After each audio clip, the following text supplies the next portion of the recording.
Où dois-je apporter ce paquet, monsieur? Faites-le envoyer au château, Julius. Bien, monsieur, c'est entendu. Ma chère amie, je viens d'acheter une charmante boîte à ouvrage que je vous envoie. Elle est pour Sophie, mais ne la lui donnez pas encore. Que ce soit la récompense de 8 jours de sagesse. Vous m'avez appelé, maman? Oui, Sophie. Viens voir la jolie boîte à ouvrage que ton père a envoyée. Oh, que c'est beau! Paul, regarde comme elle est jolie. Il y a tout ce qu'il faut. Et comme tout est bien rangé, regarde les petits ciseaux et le poinçon. Et là, le canif. Tu as vu le canif? Oui, Sophie. Oui, je le vois. Et les cordons. Et les fils de soie. Toutes ces couleurs. Oh, il y a même des rubans. Maman, elle est pour moi, n'est-ce pas? Je ne sais pas, Sophie. Je suis sûre qu'elle est pour moi.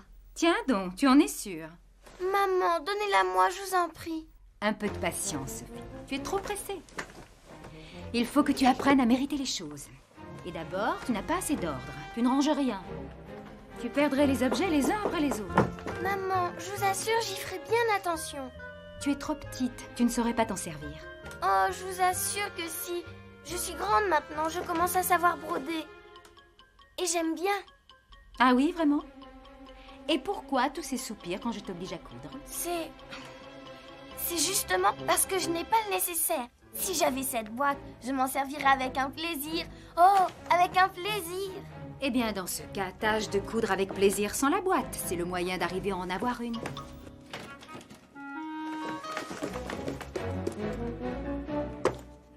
Oh, maman, je vous en prie. Sophie, j'ai dit non. N'insiste pas. Mais, maman... Sophie, tu m'ennuies. Je t'ai dit de ne plus y penser. Prends ta poupée. Et maintenant, remontez tous les deux. Miss Albion vous attend.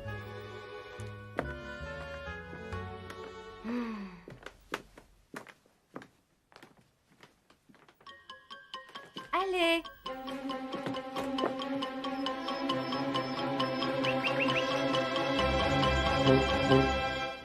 Si j'étais roi, disait Grosjean à Pierre, si j'étais roi, voici ce que je ferais moi.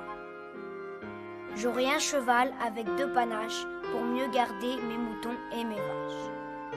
Quelle boîte magnifique. Si j'étais roi, si j'étais roi... C'est très bien, Monsieur Paul. À nous à présent, Miss Sophie. Et d'abord, je suis bien sage. Miss Sophie, nous attendons.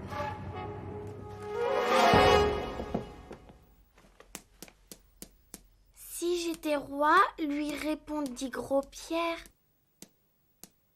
Si j'étais roi... Voici ce que je ferais moi. Voici ce que je ferais moi.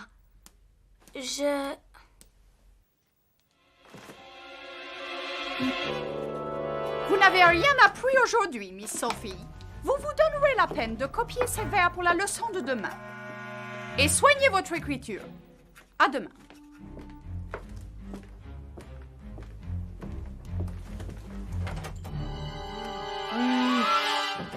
Tu aurais mieux fait d'apprendre ta récitation, tu n'aurais pas à faire de lignes. Pourquoi tu n'as pas soufflé plus fort? Je n'entendais rien. Oh, pardon, ma chère. Je ne me doutais pas qu'il fallait crier pour que tu entendes. De toute façon, je ne copierai pas ces lignes. Et je ne les apprendrai pas. Comme tu voudras. Mais ce n'est pas difficile. Je n'ai eu qu'à lire une fois mon texte pour le savoir par cœur. Rien n'est jamais trop difficile pour Monsieur le Parfait. Et le moindre travail est ennuyeux pour Madame la paresseuse. Je ne suis pas paresseuse. Je pensais seulement à autre chose. À une boîte bleue, peut-être. Avec ses petits ciseaux, son poinçon en or, son joli petit canif. Et alors, quel mal y a-t-il à vouloir de belles choses? J'ai envie d'avoir cette boîte. J'en ai bien le droit. Tu n'es qu'une envieuse, paresseuse, envieuse. Oh, tu vas voir. Attends, si je t'attrape. Monsieur le Parfait. Tu vas voir. Paul? Wow. Allez-vous-en. Je ne veux plus vous voir, monsieur l'embêtant. Ni moi non plus, madame, l'insupportable.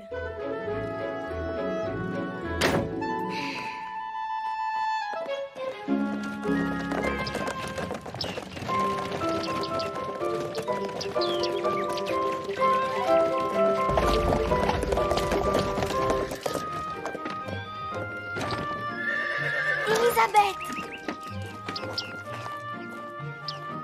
Oh, hé! Elisabeth! Bonjour! Bonjour, Madame Chenot. Je suis si contente de te voir, Sophie. Moi aussi, tu sais. Que diriez-vous d'une promenade? J'ai fait planter au jardin des fleurs que je souhaite vous montrer. Avec plaisir, ma chère. Camille et Madeleine m'ont dit que tu avais une poupée très jolie. Elles t'ont parlé de ma fille? C'est vrai, elle est jolie et très sage. Viens, on va la réveiller.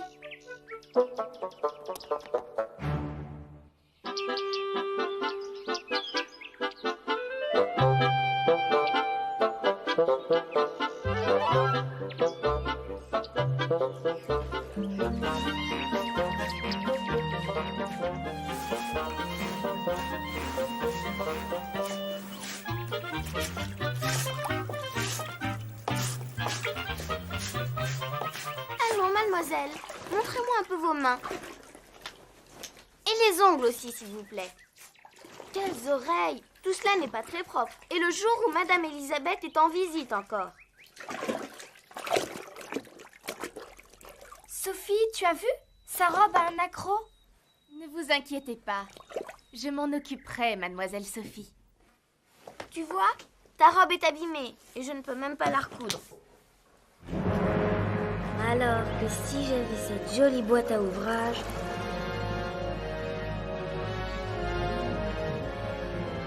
Cette petite Sophie, mais quel amour d'enfant. Charmante petite.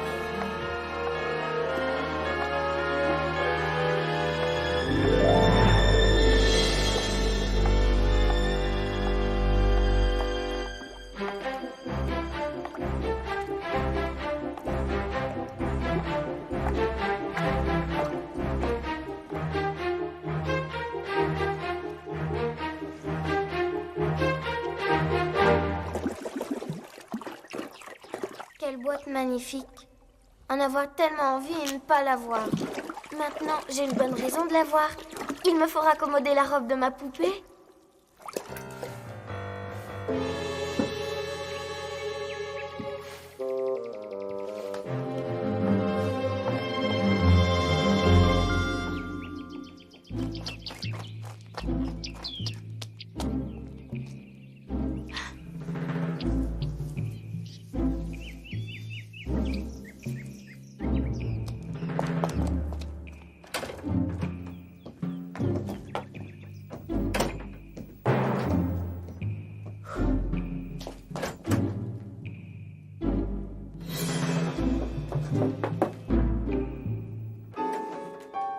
Pourvu que la boîte soit encore là. Et si maman l'avait rangée ailleurs?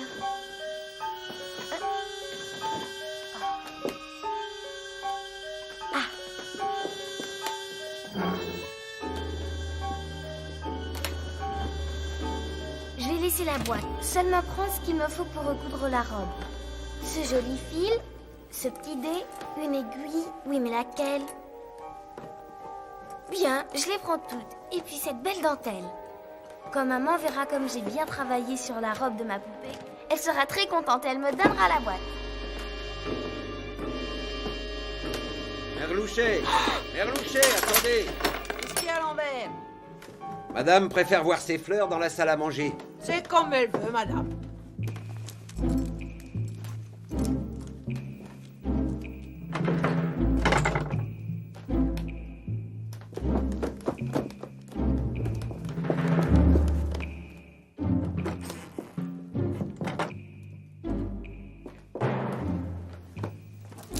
Ce petit poinçon est vraiment trop joli.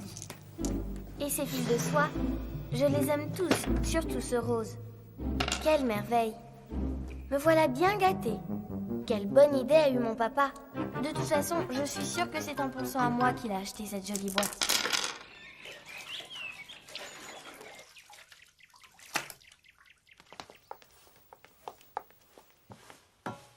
Mademoiselle Elisabeth, attention! Vous allez vous brûler. Je vous promets que non, Lucie. Je sais comment faire, il faut bien repasser cette robe. Donnez-la moi, je la repasserai en même temps que les vêtements de Mademoiselle Sophie. J'ai envie de le faire moi-même. Elisabeth, vous ne toucherez pas au fer, c'est trop dangereux. Sophie n'est pas avec vous? Tiens, non. Mais elle était là il y a un instant. Voilà. Une bonne aiguille et du fil.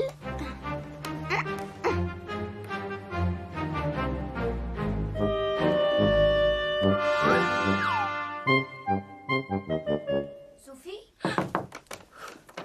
Qu'est-ce que tu fais là toute seule? Moi, rien. Et toi? Tu sais, pour tout à l'heure, c'était idiot de se disputer, mais c'est de ma faute. J'ai reçu ce matin une lettre de mon père. Ma mère et lui ne pourront venir ce mois-ci et... Mon petit cousin chéri, tes parents viennent de moins en moins te voir. Ce n'est pas juste. Et moi qui t'embête en plus alors que je t'aime tant. Tu sais, je ne suis plus du tout fâchée. D'ailleurs, je ne suis jamais fâchée contre toi.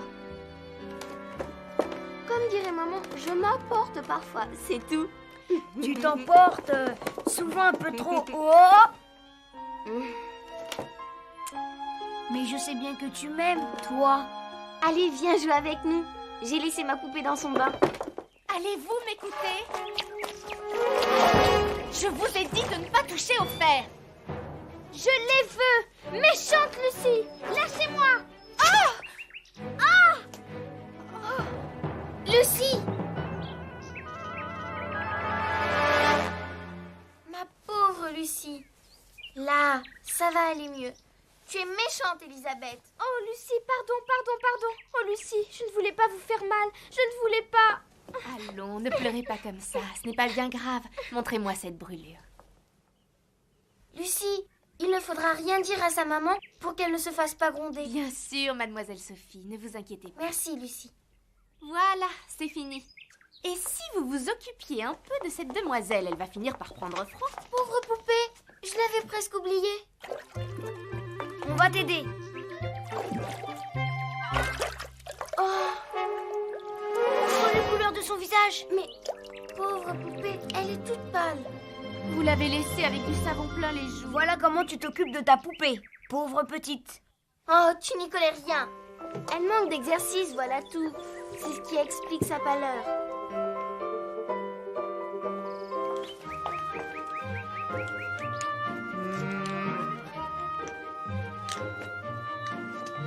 La voilà habillée.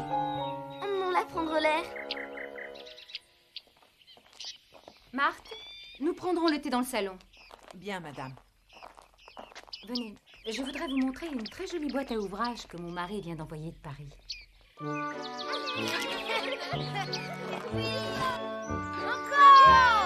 Ouais! Oh, bravo! Allez,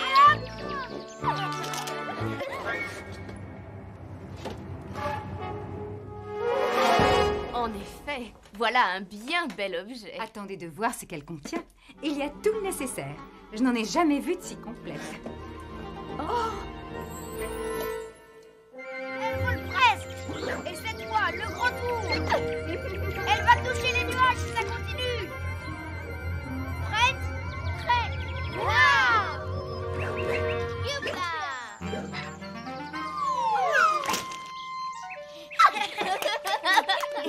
Quelle pauvre planée, mademoiselle. Pauvre petite. Décidément, il ne t'arrive que des malheurs aujourd'hui. Montrez-moi ce gros boubou, mademoiselle. Oh, la voilà estropiée maintenant. Pas ta faute. A-t-on idée de pousser si fort? Mais Sophie, je n'ai pas poussé plus fort que toi. Aïe!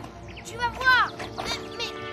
Oh, ouille, mais doucement. Arrêtez, Ça suffit, allons. Voulez-vous vous arrêter tout de suite? Venez avec moi, votre maman vous demande. Est-ce que tu sais pourquoi? Non.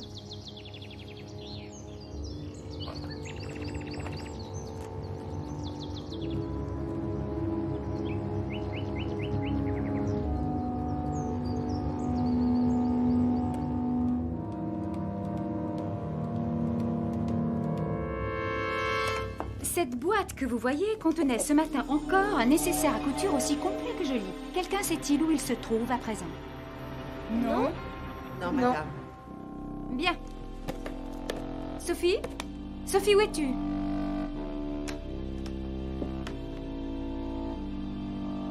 Sophie? Je suis là, maman. Hop. Approche, Sophie. Où as-tu mis les objets qui étaient dans la boîte? Je n'ai rien pris, maman. Rien caché. Sophie n'est pas une voleuse, ma tante. Tu es bien sûr de toi, Paul. L'attitude de cette demoiselle la désigne comme coupable. Maman, je n'ai rien fait. Inutile de mentir, mademoiselle. Je vous assure, maman, ce n'est pas moi. Fort bien.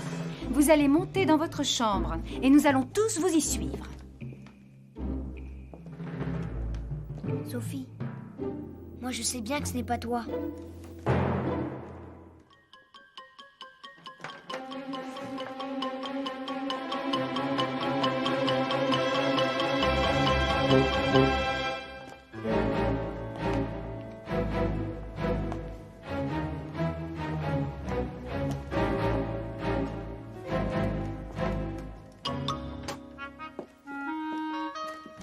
Je n'ai rien pris.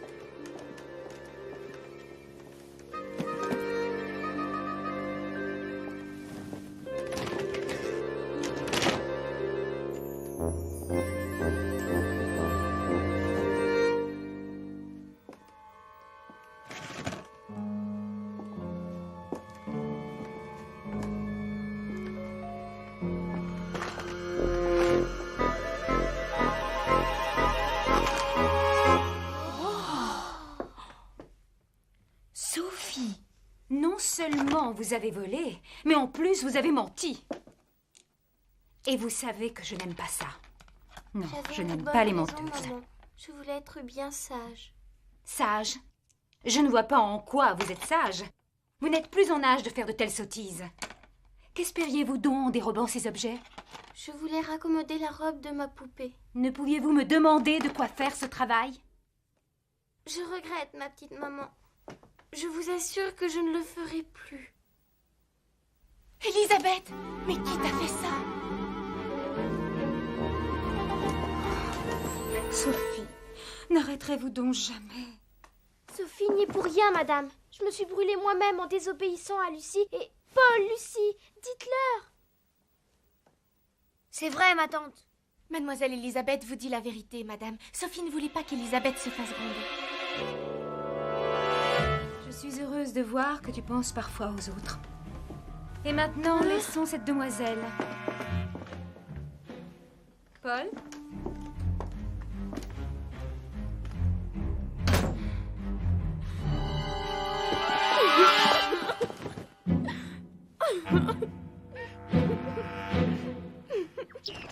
Au revoir. À bientôt. Au revoir. Au revoir. Puis-je aller voir Sophie, ma tante? Va la chercher.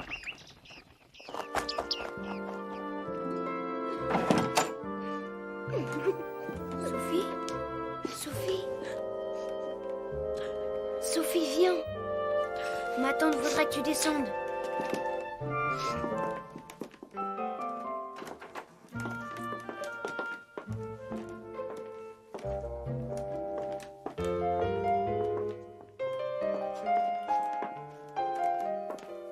Approchez, mademoiselle.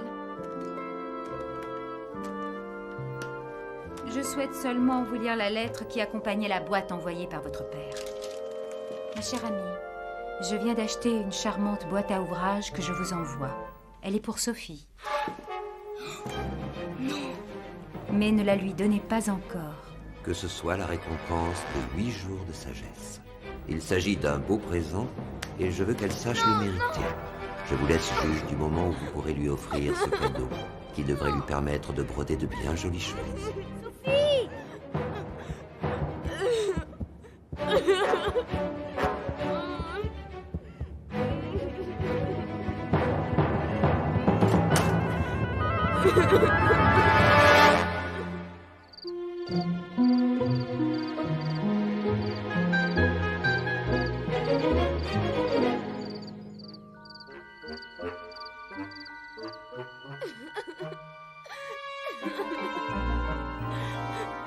Ce n'est pas juste. Calme-toi, Sophie. Tu te rends toi-même malheureuse. Il te faut tout de suite. On ne peut pas toujours avoir à l'instant ce dont on a envie. Pourquoi m'avez-vous rien dit? Tu ne m'as même pas laissé parler. Tu coupes toujours la parole aux autres. Mais maman, je ne pouvais pas savoir. Justement, Sophie, tu dois apprendre à réfléchir et à écouter. Lorsque tu te conduiras comme une grande fille, tu mériteras les plus beaux cadeaux. Oui, maman. Ton père voulait te donner une leçon, mais il ne se doutait pas que tu te comporterais avec une telle impatience. Oh, maman, si vous saviez comme je regrette. Méditez sur tout cela. Je veux être bien certaine que cette fois vous avez compris.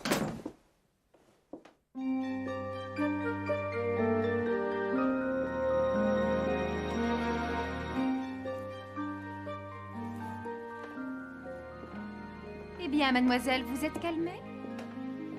Oui, maman. Que faites-vous, maman? Un manteau pour la poupée d'une petite fille. Oh, c'est... pour... J'aimerais bien vous aider, maman. Eh bien, si tu veux, tu peux finir la broderie de son pantalon. Regarde. Oui, je vais bien m'appliquer. Elle en a de la chance, la poupée de cette petite fille, d'avoir de si beaux vêtements. Surtout que cette petite fille fait beaucoup de bêtises. Ma petite maman, cette petite fille a bien compris. N'est-ce pas, mademoiselle? Vous ne serez plus jamais impatiente.